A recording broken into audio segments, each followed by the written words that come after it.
Selamat datang di channel Pemuja Malam. Jangan lupa like, share, and subscribe ya. Terima kasih. Chapter 60. Mental Kerupuk. 3 hari kemudian, dalam sebuah ruangan megah berdatangan para tamu kehormatan, serta para pebisnis muda menghadiri undangan secara spektakuler yang akan dilaksanakan sore ini. Selamat sore para tamu undangan yang berbahagia, sapa seorang wanita hebat yang berdiri di atas panggung dengan anggunnya didampingi oleh suaminya. Terima kasih telah memenuhi undangan kami. Sekali lagi kami atas nama keluarga besar Maharani Prasetya Group mengucapkan rasa terima kasih yang sebesar-besarnya atas kehadiran kalian. Kata Momi menumpahkan segenap kata penghormatan selaku penyelenggara acara. Kali ini perusahaan kami bekerja sama dengan Alfred Company sebagai brand ambassador dari peluncuran produk fashion sekaligus perhiasan yang kami aplikasikan dalam sebuah brand yang sama. Momi menyampaikan serta meminta Mama untuk segera naik ke panggung. Diiringi tepuk tangan yang meriah dari para tamu undangan, belum lagi sorotan kamera. Wanita berwajah rupawan itu menaiki panggung bergandengan mesra dengan suaminya yang terlihat begitu cool di usia yang sudah terbilang tak muda lagi. Lalu mereka berdiri berdampingan di atas panggung, lalu memberikan salam pembuka, lalu acara pun segera dimulai. Mata para tamu tak henti-hentinya beratap takjub para model yang berjalan di atas panggung itu. Produk yang dikeluarkan oleh Maharani Prasetya Group tahun ini tidak main-main, bahkan menembus standar internasional.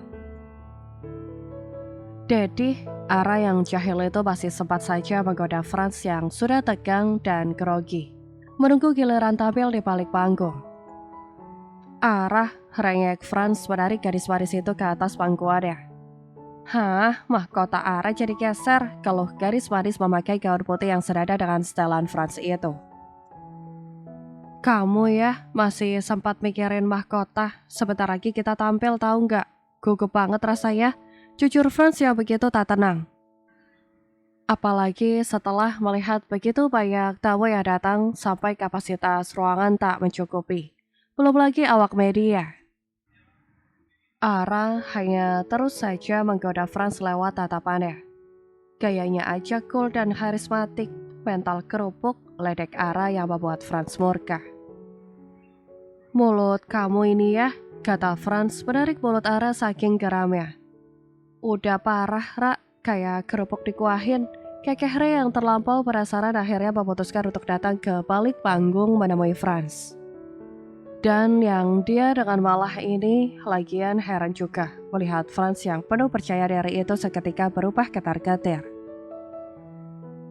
Kak Re, Ara cantik kan? Tayara tersenyum manis menatap Re yang berdiri di depannya. 2 jempol dari Ray untuk Ara, lalu mereka berdua kembali melirik Franz yang terdiam itu. Kalau takut, biar aku saja yang menggantikanmu, bos, kata Ray dengan usil mengedipkan matanya. Kalian sedang mengejekku, ucap Franz menatap makhluk berdua itu sinis. Kami tidak mengejek, hanya bilang kenyataan, jawab Ray santai membantu merapikan mahkota Ara yang berdiri di depannya. Aku itu bisa. Apa sih yang gak aku bisa? Bahkan aku tak pernah gagal dalam mendapatkan sesuatu yang aku inginkan sedari dulu. Jawab Franz dengan tegas merasa mereka berdua sedang merendahkannya. Kalau bisa buktiin dong, kata kakak beradik itu menantang membuat Franz naik pitam. Oke, kalian lihat saja nanti. Emosi Franz berdiri dari duduknya beratap Ara dan Ray bergantian. Seperti akan memakan mereka hidup-hidup. Kamu sih, Ra, pakai nantangin. Dia kan perasaannya sensitif banget sekarang, kata Ray merasa menyesal. Kok nyalahin Ara? Kan Kak Ray yang bilang, kata Ara tak terima disalahkan. Kan kamu juga ikut bilang, komplain Ray. Di penghujung acara itu, ribuan tepuk tangan memenuhi ruangan dengan suasana formal. Saat Franz dan Ara yang menyandang status pewaris itu berjalan anggun di atas panggung. Franz dengan penuh percaya diri menggandeng Ara berjalan di atas panggung dengan senyum dan wajah damainya. Mereka berjalan dengan langkah kaki gemulai penuh pesona, apalagi fashion limited edition yang mereka pakai. Dirancang dan rilis perdana oleh perusahaan yang kualitas produknya terbaik dan diakui publik dengan gaya dan model yang tak biasa membuat tampilan mereka semakin menawan. Lalu Franz dan Ara berpisah jalan di panggung megah yang memiliki 2 akses. Franz berjalan dengan langkah menawan sampai ke ujung panggung, memukau mata para tamu melihat wajah dan penampilannya, begitupun Ara. Lalu mereka kembali bertemu di tengah panggung, saling tatap lalu bergandengan dan berhenti di tengah panggung. Sepasang kekasih itu berhasil memukau ribuan mata dengan cara dan tatanan penampilan mereka, bahkan semua tamu berdiri memberikan tepuk tangan. Keempat orang tua mereka menghampiri Ara. Dedi gugup, keluh kesah Franz dengan pelan menatap Ara yang berdiri di sampingnya. Franz sudah mencoba sekuat tenaga untuk menahan rasa gugupnya dan berusaha tenang saat mereka seperti pajangan yang di tatapan ribuan mata. "Tenanglah Dedi," kata Ara tersenyum manis lalu menggenggam tangan Franz seolah memberikan dukungan dan rasa percaya diri pada Franz. "Sayang." Franz meleleh melihat hangat sikap gadis nakal itu terhadap Ara, seperti air yang didapat di saat haus. Franz tersenyum menatap deretan tamu yang hadir. Karena walaupun tak banyak yang dia kenal, tapi ada beberapa dari kolega bisnisnya yang datang. Lalu dalam acara publik ini orang tua mereka memperkenalkan Ara dan Franz sebagai pewaris kerajaan bisnis mereka dengan penuh rasa bangga. Yang lebih mengejutkan, foto atas Franz dan Ara dari berbagai kalangan seketika menembus batas sejarah dalam ajang fashion show.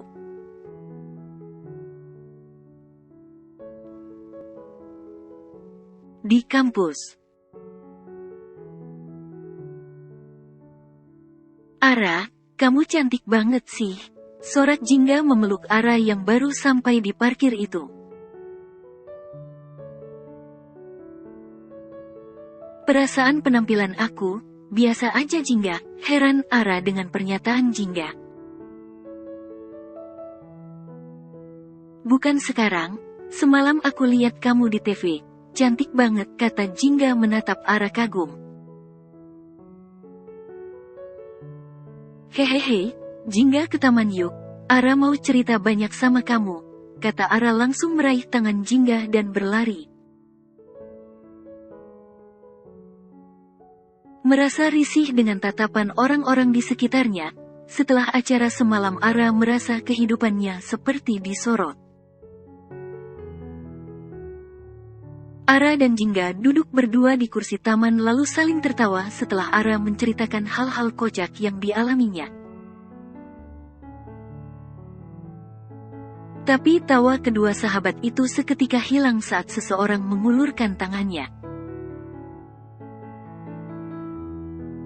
"Pak dosen," kata Jingga terkejut saat dosen pendiam dan dingin itu mengulurkan tangannya pada Ara. "Kamu kenal Jingga?" bisik Ara menatap pria yang berdiri di depannya dengan ingatan yang berputar-putar.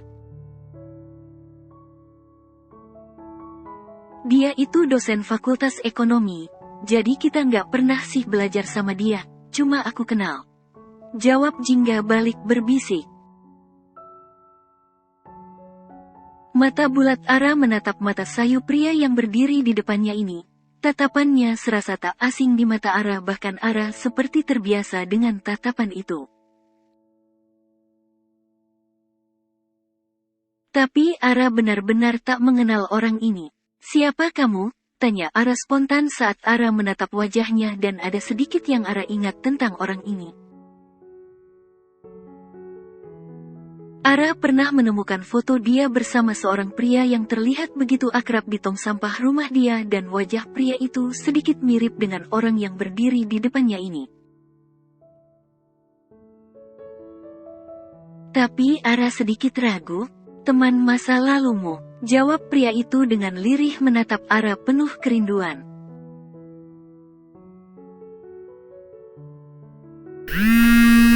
Tunggu bentar Ra, aku angkat telepon dulu. Pamit Jingga menjauh dari Ara. Silahkan duduk Pak, kata Ara sopan meminta dosen muda itu duduk di sebelahnya. Ara, aku harus pergi ke resto dulu ya, kita masuk kuliah kan masih sekitar sejam lagi, kata Jingga begitu buru-buru. Apa ada masalah? Tanya dosen muda itu spontan melihat ekspresi cemas Jingga. Iya Pak, Ra, aku pergi, ucap Jingga lalu langsung berlari pergi dengan tergesa-gesa.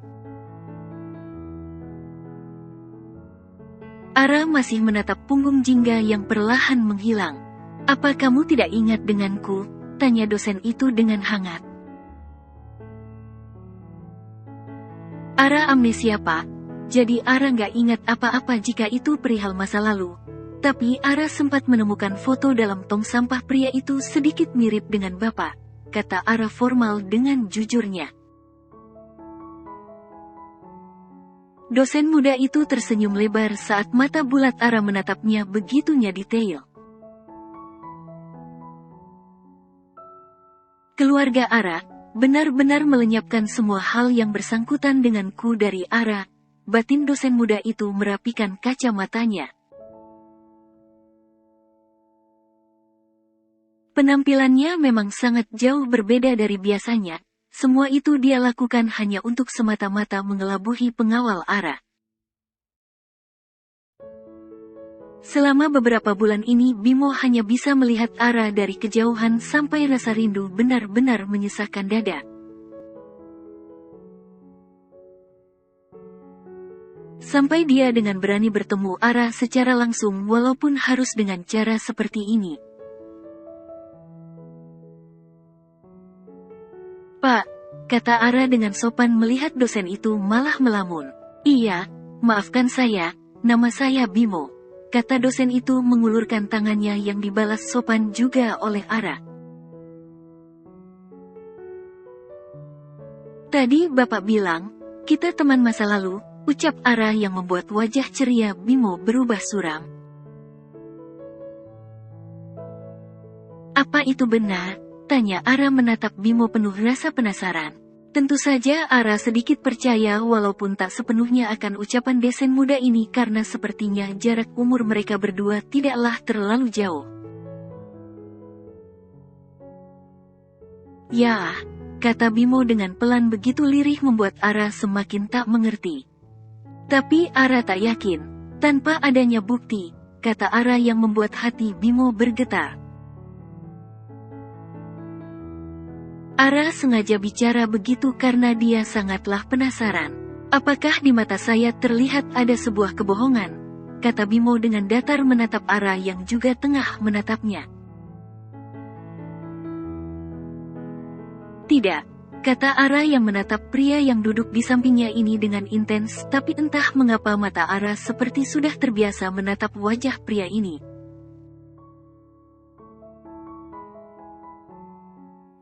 Jelasin sama Ara, mohon Ara begitu penasaran. Lihatlah galeriku, agar kau bisa mendapatkan jawaban dari semua yang ingin kau tanyakan, kata pria itu memberikan ponselnya pada Ara.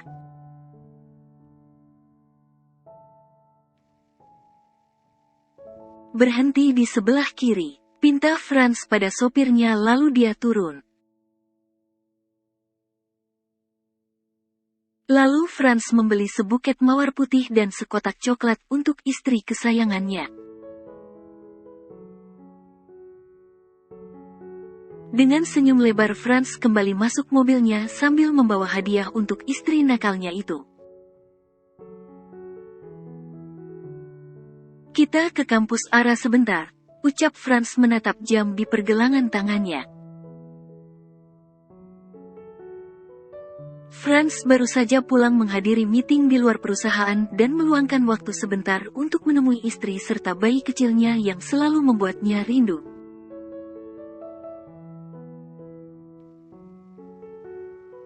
Air mata Ara menetes begitu melihat foto. Fotonya terlihat begitu akrab dan bahagia bersama pria ini. Ternyata Ara punya seorang support system selama ini yang begitu menyayanginya, bahkan sangat dekat dengannya. Lalu kamu kemana saja selama ini? Itulah pertanyaan pertama yang muncul di pikiran Ara.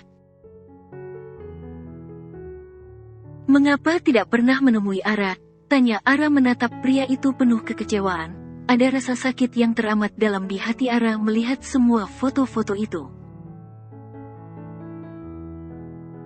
Ara sangat-sangat percaya bahwa pria ini adalah seseorang yang dulunya adalah sebuah pelengkap dalam hidup Ara sebelum dia hilang ingatan.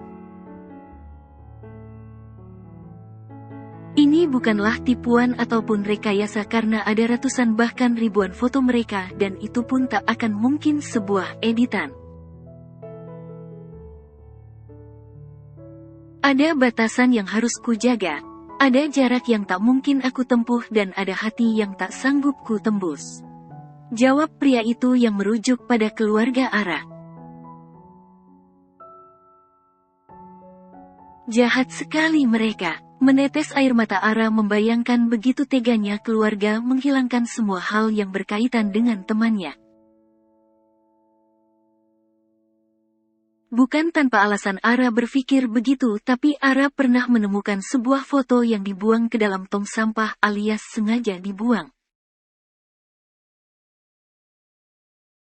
Jangan menyalahkan mereka, mungkin memang sudah takdir kita untuk tidak bisa bersama, kata Bimo dengan lirih mencoba mengotak-atik perasaan Ara yang sudah mulai berpikiran macam-macam itu.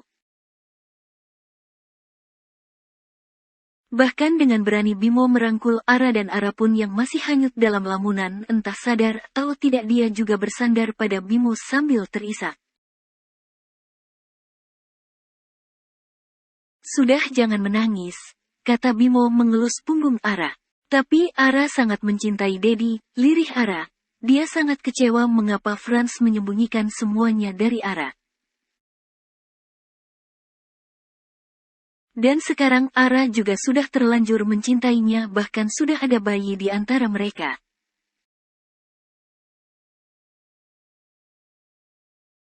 Ara itu mikir Bimo pacarnya soalnya foto-foto mereka mesra semua. Namun dalam rasa kecewa dan sedih yang membara Ara disadarkan oleh satu hal yang menggetarkan hati nuraninya. Ara ingat dulu walaupun tak bercerita secara detail tapi Franz pernah membahas tentang orang yang menjadi support system Ara dan Franz sangat takut jika Ara bertemu lagi dengannya. Apakah orang yang dimaksud Dedi waktu itu? Bimo, batin Ara mendongak menatap sambil bersandar pada Bimo. Bersambung.